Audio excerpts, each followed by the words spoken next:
I actually want to talk about a couple of the players here, Iolo. And the biggest one is Gareth Bale, who made a big surprising move to MLS and LAFC in particular. Now, we know the golf is going to be tremendous out in LA. And I think he's actually going to be properly motivated for this because he wants to be sharp heading into the World Cup. And MLS's season actually works out perfect because by the time that season ends, it rolls right into that World Cup training camp and then right into the World Cup itself. What's the reaction, though, from the Welsh people with regard to their biggest star now playing in MLS? I think for Wales fans, generally, it's been quite a positive reaction because, as you say, it does tally well with the schedule going into the World Cup. He's said before that he was always going to have a club in mind, or he was going to be looking for a club with the World Cup in mind and how that affected preparation. So, as you say, the schedule works out nicely. You know, it's obviously a growing league as well. So there's no great feeling that he's taking a big step down or anything. As you say, it's obviously a very competitive team at the top of the league as well. So he's surely going to be making a big contribution there. I think the only people who are upset are the Cardiff City fans who obviously thought that Bale was maybe going to be joining his hometown club. And so are a little bit disappointed because I think in the last couple of weeks there was definitely some momentum behind the thinking that he was actually maybe going to be joining Cardiff. Do you think he'll end up there, though? Like after LA, do you think he'll end up and just tie a bow with his whole career by going back to Cardiff? Yeah, I wouldn't be surprised if that happens. I think Cardiff's chairman came out today and suggested something similar, that they were very close to sealing the move, and obviously LA came in then with what was clearly a better offer, but that certainly he had no objections to going to Cardiff otherwise, and that it's quite possible that he will do later on in his career. Yeah. Well, so what do you think the motive or the intention is? Right, take the golfing jokes aside to come to MLS, because obviously they go deep into the playoffs. I think you would have to probably miss that, right, Jim? I'm not sure when the official release date is that teams have to release their players to go into the World Cup camp. Yeah, I think it'd be okay because the most of the domestic leagues in Europe are playing up until the week before the World Cup. So MLS Cup ends the week before the World Cup starts. So yeah, I guess that would be fine. Not a lot of preparation going into this one, but what do you think the motive is if we're talking about Cardiff being maybe the next step after that? What do you think the reasoning behind Gareth Bale's move to Los Angeles Football Club is? I think for him, it's possibly a lifestyle thing as well as the football. LA somewhere, you wouldn't be surprised to have seen him go even before this came out. Obviously he's spent a lot of time in Madrid. Now it's not as if he felt, someone who has to come back to the UK to play. The standard of football in the MLS, I think, will suit him. The pace of the game will probably suit him as well.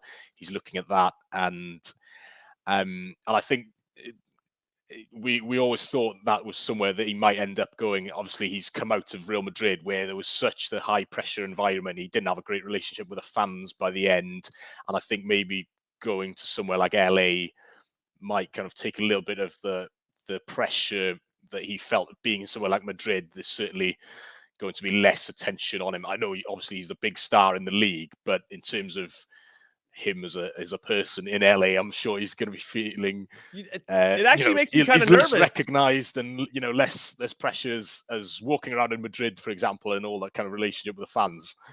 So, it honestly makes me a little bit nervous because I don't know if I want Gareth Bale enjoying his football, because when he is, and when you can tell he's excited and feeling vibrant and confident, that guy's awesome. He's so good. Now, what's interesting is that he only played 5 games for Real Madrid in La Liga last season, scoring once. He played 10 games for Wales, which is crazy. He played twice as many games for his national team and obviously proved that he can be a game changer at the international level. When he played for Spurs last season, he scored 11 goals for them, playing for Jose Mourinho of all coaches, still finding a way to be successful. He still has it in his tank. And so I guess from a national team perspective, it makes me a little bit nervous that he's going to come off an MLS season where he's feeling great and is just going to be ready to go running into that first game. I think it's a good move for him. I think he needed something a little bit different. And from an LAFC perspective, I mean, they've got Chiellini, so they're going to, even though, he's older, but he's going to solidify that and just bring that experience. Carlos Vela just signed for 18 months. I'm actually going to throw this to Heath. Heath, you go do color commentary for LAFC. I mean, how big of a move is this from their perspective? Because the team that they're building, because this isn't even actually a DP signing. Yeah. He's going to fall under that for everybody that's into the MLS rule. There's a lot of rules here, Iolo. We're not even going to bore you with the next 10 minutes of these types of rules. We're just going to assume that you already understand all of them. But this is a pretty significant move for LAFC, Heath. Yeah, I was at the game yesterday. LAFC took on the New York Red Bulls, and they won 2-0.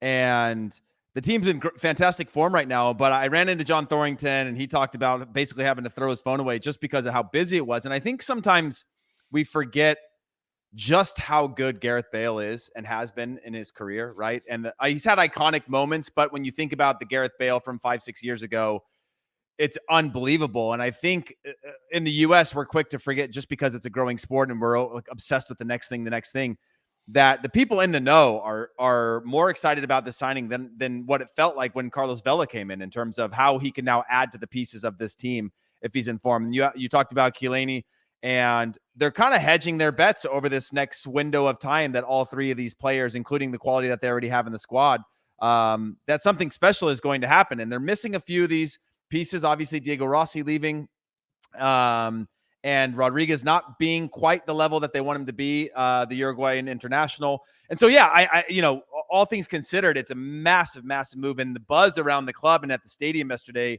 was huge. I mean, obviously, we had Mbappe there at the stadium, and it was kind of a cool thing. But people are talking about this move. They're talking about Gareth Bale. They're talking about the arrival of Gareth Bale and how big of a signing it is that I think, again, people that have sort of been in our sort of meme world for the last couple of years of Gareth Bale, the meme, have forgotten just how quality he is and how quickly he could dominate Major League Soccer. Although, to Iolo's point, it is a growing league and it is getting better. He still has a world-class capability that he could find his form heading into a World Cup, a form that we haven't seen in some time. But can he do it on a Sunday at 1 p.m. in Houston, Texas? That's what we all want to know, everybody. Okay, now, Iolo, Gareth Bale isn't the only player in the Wales team that probably needs to find a new club and get some valuable minutes. Joe Allen has just announced he's looking to be on the move. Nico Williams looks like he's going to go out on loan once again from Liverpool. Ethan Ampadu. There's plenty of players. And the U.S. are kind of in a similar boat, which I think is kind of unique that we have these two national teams that are playing against each other first in the World Cup having similar issues with regard to, yeah, we've got some good players, but if they're not playing for their club teams, that might not be a good thing running into this World Cup. So what players stand out for you in terms of that need to go get valuable minutes so you can kind of educate us over here? Well, one major one is probably Aaron Ramsey, because he's got a year left on his contract at Juventus. He went on loan to Rangers last season. That didn't really work out. So he's not if you miss penalties in the Europa League final, Iolo. Exactly. Yeah, safe to say that was a spectacularly bad move. I think it didn't really work out, but he's certainly one that we'd be hoping gets regular minutes again and kind of builds his fitness up again. We've got the two goalkeepers, Wayne Hennessy and Danny Ward, who are both kind of vying for the number one spot at the moment, but neither were playing regular football last season. Our main centre-back, Joe Rodon, also not getting any minutes at Spurs. As you mentioned, Ampadu as well. He'll be looking for another loan spell because I doubt that he's going to get a chance at Chelsea. And even a couple of others. Kiefer Moore, the big man up front, he's just been promoted with Bournemouth, but he was a fairly new signing in January for them. Didn't really play much in that last promotion run, and so I'm not sure how regular he'll be playing for Bournemouth in the Premier League. There's quite a few who are looking for minutes, and I think with this World Cup, because it more or less comes in right in the middle of a season, so you need to be up and running really and kind of match fit and have a run of games under your belt going into it, I think. And it's not one of those, obviously it's different when you go on other international breaks and you might only be playing 1 or 2 games. So even if you're not fit, you can put in a 90-minute performance, that's fine.